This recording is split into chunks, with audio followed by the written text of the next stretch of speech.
Determinação da Justiça faz cirurgiões voltarem ao trabalho nos hospitais. Ex-governador José Melo chora em depoimento à Justiça Federal e diz ser inocente. Operação do Ministério Público do Estado investiga vereadores suspeitos de cobrar propina para aprovarem projetos de lei em Iranduba. Veja também, Escola de Manaus lança projeto para ajudar estudantes a enfrentar casos de agressão. E no esporte, Nacional perde para o Paysandu em jogo válido pela Copa Verde. E os preparativos do Manaus para o primeiro jogo da final da Série D. É o que você vê agora no A Crítica na TV.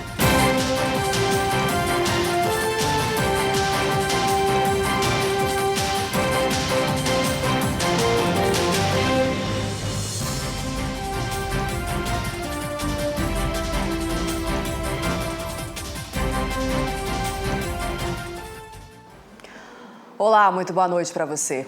O governo do Amazonas anunciou hoje o pagamento de mais de 4 milhões de reais ao Instituto de Cirurgiões do Estado referente ao mês de maio. Já o ICEA informou que vai cumprir a decisão judicial que determina o retorno dos médicos aos hospitais. Sobre esse assunto, eu falo agora ao vivo com a repórter Rosiane Chagas. Oi, Rosiane, muito boa noite para você. Enfim, os cirurgiões, os médicos já voltaram aos hospitais? Oi, Nayandra, boa noite para você, boa noite a quem nos acompanha nesse momento. Já sim, Nayandra, a previsão é que esses médicos cirurgiões, eles voltassem ao trabalho agora às 7 horas da noite de hoje. Os médicos cirurgiões, eles estavam com as atividades paralisadas desde o último sábado, né? Desde sábado, então, eles estavam sem fazer atendimentos nos hospitais, nos prontos-socorros e também nos SPAs aqui da cidade. Por conta disso, o governo do estado chegou a rescindir parcialmente o contrato com o ICEA, que é o Instituto dos Cirurgiões do Amazonas. Por conta disso, inclusive, teve uma decisão da Justiça bloqueando 8 milhões dos cofres do Estado e determinando que esse contrato não fosse rescindido. Hoje, uma nova decisão da Justiça, então, derrubou essa outra decisão e determinou que os médicos cirurgiões, eles voltem a trabalhar, voltem ao serviço, sob pena de uma multa diária aí de R$200 mil e até de prisão, viu? Hoje à tarde a gente acompanhou uma coletiva de imprensa do ICEA, do Instituto dos Cirurgiões do Amazonas, que disse que vai cumprir a decisão da Justiça, que vai retornar ao trabalho, então retornaria ao trabalho agora às 7 horas da noite de hoje. Vamos ouvir o que disse o diretor técnico do ICEA.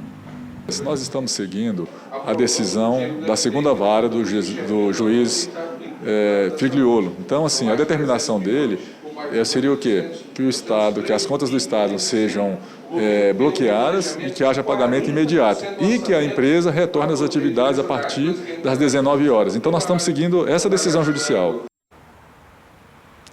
Pois é, Nayandra, e agora à tarde o governo do estado anunciou a liberação de mais de 4 milhões e 100 mil reais para o ICEA, para o pagamento aí do ICEA, né, o Instituto de Cirurgiões do Estado do Amazonas. Esse dinheiro ele deve ser liberado, então, nessa sexta-feira.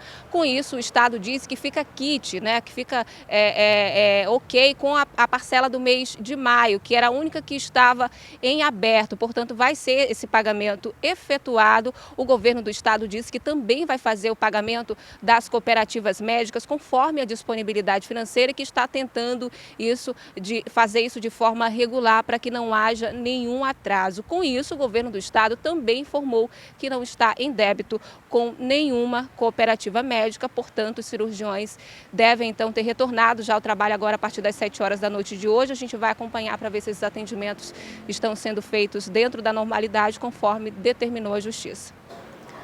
Tá certo, Rosiane Chagas, muito obrigada pelas suas informações. Daqui a pouco a gente volta a conversar. Enquanto isso, a gente vai falar agora sobre maus caminhos, porque no terceiro dia de depoimentos dos réus, a Justiça Federal ouviu hoje o ex-governador José Melo. Ele disse ser inocente de todas as acusações. Ao longo de 1h30, José Melo respondeu às perguntas da juíza, Ministério Público e advogados dos outros réus no processo. Ele foi questionado sobre as decisões que tomou como governador. Justificou que descentralizou a gestão e, por isso, a maior parte dos pagamentos e gerência de contratos eram de responsabilidade dos secretários. Assumiu que o irmão Evandro Melo, ex-secretário de administração, tinha grande poder dentro do governo, mas disse não acreditar em desvios. O réu justificou ainda a quantia de R$3 milhões que tinha na conta. Segundo ele, foi a venda parcelada de uma lancha da família. O dinheiro ele garantiu que foi destinado à primeira parcela da casa onde ele mora e também à reforma da residência, além de investir em um sítio do casal e emprestar R$300 mil para a esposa, que tem uma empresa de estética.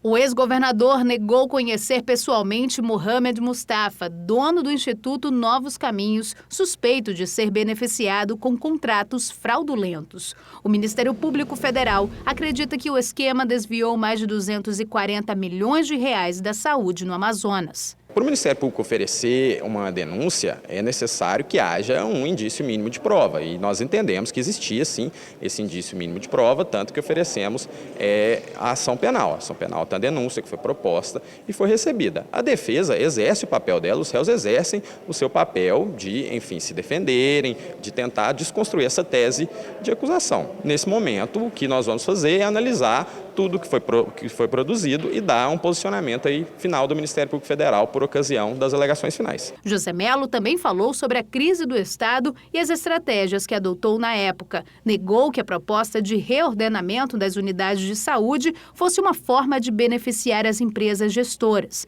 Ao sair da sala de depoimento, ele preferiu não comentar as declarações. Por que o senhor prefere não comentar? Perdoe. Ele tem o curso e a gente vai aguardar a decisão judicial. Com o fim dos depoimentos, as defesas dos réus agora querem suspender as medidas cautelares, como retirar as tornozeleiras eletrônicas, por exemplo. Vocês vão pedir para tirar as tornozeleiras e também as medidas cautelares? Já foi pedido. Mello, a esposa dele, Edilene Oliveira, e ex-secretários foram presos durante a Operação Custo Político, deflagrada em dezembro de 2017. Ela é um desdobramento da Operação Maus Caminhos, que investiga uma organização criminosa suspeita de desviar recursos da saúde do Estado. Agora o processo segue para a análise do Ministério Público, que pode solicitar outras diligências. É um processo complexo, só a denúncia, a página, peça acusatória, tem 150 páginas, o processo já tem mais de 13 volumes, muitos documentos foram juntados. Então, considerando que é um processo muito complexo, nós iremos analisar todos os depoimentos, foram mais de 7 dias apenas de audiência e depois disso o Ministério Público apresenta a sua manifestação final, as alegações finais e as defesas também poderão apresentar suas manifestações. Após isso, o processo vai concluído para julgamento aqui no primeiro grau. Ainda falando de maus caminhos, a Justiça Federal recebeu denúncia contra réus que tiveram acesso a dados sigilosos da operação antes que ela tivesse sido deflagrada. A gente volta a falar ao vivo com a Rosiane Chagas. Então, Rosiane, quais foram os nomes aí citados? Boa noite novamente para você.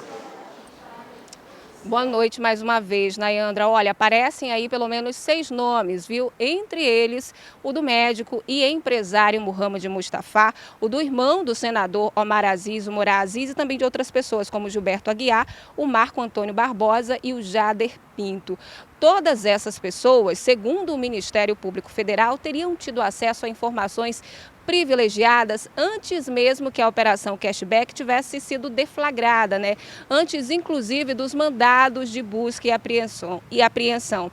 Essas informações, elas são sigilosas, portanto, não deveria ter acontecido o vazamento dessas informações. Segundo o Ministério Público, quem teria recebido as informações primeiro era o Gilberto Aguiar, que teria, então, alertado os outros réus dessa operação, né? Ele sabia, inclusive, quem seriam as pessoas a serem presas e, segundo o Ministério Público Federal, isso mostra aí muito conhecimento de dados que, como eu disse agora há pouco, deveriam ser sigilosos. Olha, eles citam, inclusive, nessa denúncia, o caso da academia do irmão do senador Omar Aziz, do Morá Aziz, que um dia antes da Operação Cashback ter sido deflagrada, ali no mês de setembro, eles avisaram então os alunos da academia que não iriam funcionar no dia seguinte, alegando ali problemas na rede elétrica. A Polícia Federal, os agentes da Polícia Federal estiveram no local e confirmaram que não tinha problema nenhum na rede elétrica, que na verdade eles sabiam que a operação iria acontecer e, portanto, teriam avisado ali os alunos. Essa ação penal do Ministério Público Federal penal. Nessa ação penal, o Ministério Público pede a condenação desses acusados por embaraçar as investigações, já que eles esconderam provas, tiveram tempo, então, para maquiar alguns dados. E o crime, né, que é previsto na lei é de 3 a 8 anos de prisão, além de multa. Nós procuramos a defesa dos acusados, que informaram, então, a defesa de Moura Aziz, né, que é irmão do senador Omar Aziz, diz que ele é inocente. A gente vai seguir acompanhando esse caso para ver os desdobramentos, porque ainda tem muita coisa pela frente, né, Nayandra? Rosiane, muito obrigada pelas suas informações, viu? Boa noite para você. E a Polícia Federal, em conjunto com o Ministério Público Federal e a Controladoria Geral da União em Rondônia, deflagrou hoje a Operação Pare e Siga de combate a desvios de recursos públicos na construção da sede da Polícia Rodoviária Federal em Porto Velho. Foram cumpridos 10 mandados de busca e apreensão nas cidades de Porto Velho e Ji-Paraná, em Rondônia, e também aqui em Manaus. Um deles na sede da Polícia Rodoviária Federal da capital. As investigações iniciadas ainda em 2014 demonstraram a existência de fortes indícios da prática dos crimes de peculato, associação criminosa e dispensa irregular de licitação, decorrentes aí de contratação irregular de empresa para a construção da nova sede da Polícia Rodoviária Federal em Rondônia, além de superfaturamento de serviços e pagamentos irregulares. Os envolvidos foram intimados a prestarem os esclarecimentos nas unidades da Polícia Federal. Gente, hoje, 2 vereadores da Câmara Municipal de Iranduba foram presos nesta manhã. Eles são suspeitos de integrarem uma organização criminosa que cobrava propina para aprovação de projetos de lei. Durante a operação, os policiais encontraram uma arma de fogo de fabricação caseira na casa de Kellyson. Já na casa de Jackson Pinheiro, o parlamentar chegou a jogar o celular dentro do vaso sanitário para destruir as provas. As investigações começaram em dezembro do ano passado, quando o Ministério Público do Estado recebeu denúncias sobre uma organização criminosa dentro da Câmara Municipal de Iranduba. A depender do projeto de lei, da dimensão desse projeto no âmbito da população, era exigido um valor maior ou menor. E se tivesse, por exemplo, empresários envolvidos, o valor era maior. Se fosse um cidadão pequeno do povo, um trabalhador, o valor menor. Mas os valores giravam em torno de R$2.000 a R$5.000. O prejuízo causado por essa organização ultrapassa os R$80 mil. Havia diversos tipos de mecanismos para pedir a propina, seja diretamente através dos vereadores ou por muitas vezes até por interpostas pessoas, né? Outros vereadores da Câmara de Iranduba também estão sendo investigados. Os nomes não foram divulgados para não atrapalhar as investigações. São pessoas que vão ser investigadas, mas que por hora não vão ser presas, uma vez que não estão atrapalhando as investigações.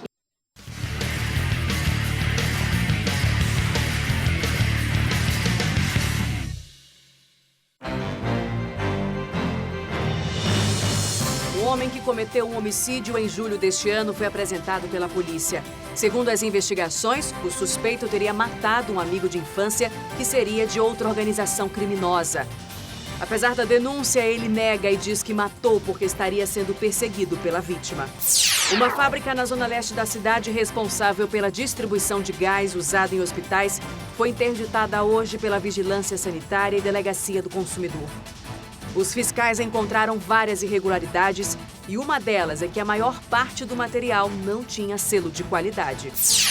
E os adolescentes de 16 anos que foram filmados portando simulacros de armas de fogo dentro de uma sala de aula já foram apreendidos e encaminhados para a Delegacia de Atos Infracionais. Eles vão responder por ameaça e apologia ao crime.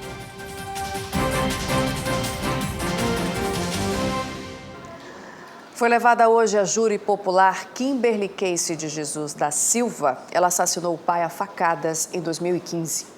Na época que foi presa, Kimberly confessou o crime. Ela alegou que fez isso por vingança, por causa de agressões físicas e supostos abusos sexuais sofridos. Mas a polícia descobriu que o crime havia sido premeditado, porque a acusada tinha interesse em ficar com a casa do pai. O crime teve grande repercussão pela frieza como a reconfessou o ato, que também teria participação da namorada dela.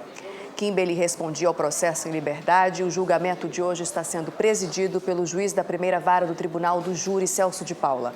Na acusação está atuando o promotor de justiça Armando Gurgel e na defesa um defensor público.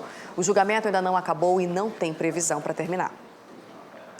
A BR-174 vai ficar sem energia elétrica amanhã, de 8 da manhã até as 2h30 da tarde. Segundo a Amazonas Energia, vai ser feito um desligamento emergencial no alimentador Jaraqui 2, com interrupção do serviço em toda a extensão da rodovia e também proximidades. Nessa etapa, os serviços de substituição de poste, cruzetas e chaves, poda de árvores e limpeza de faixa vão ser feitos do quilômetro 2 ao 27. No próximo dia 16, vai ter outro desligamento para serviços de manutenção programada entre o quilômetro 27 e 43 da BR-174. Segundo a Amazonas Energia, o objetivo desse desligamento é melhorar a qualidade e garantir aí a continuidade no fornecimento de energia elétrica ao longo da rodovia. Em instantes, a Escola de Manaus lança projeto para ajudar estudantes a enfrentarem casos de agressão. Daqui a pouco, agora são 8h02, eu volto já.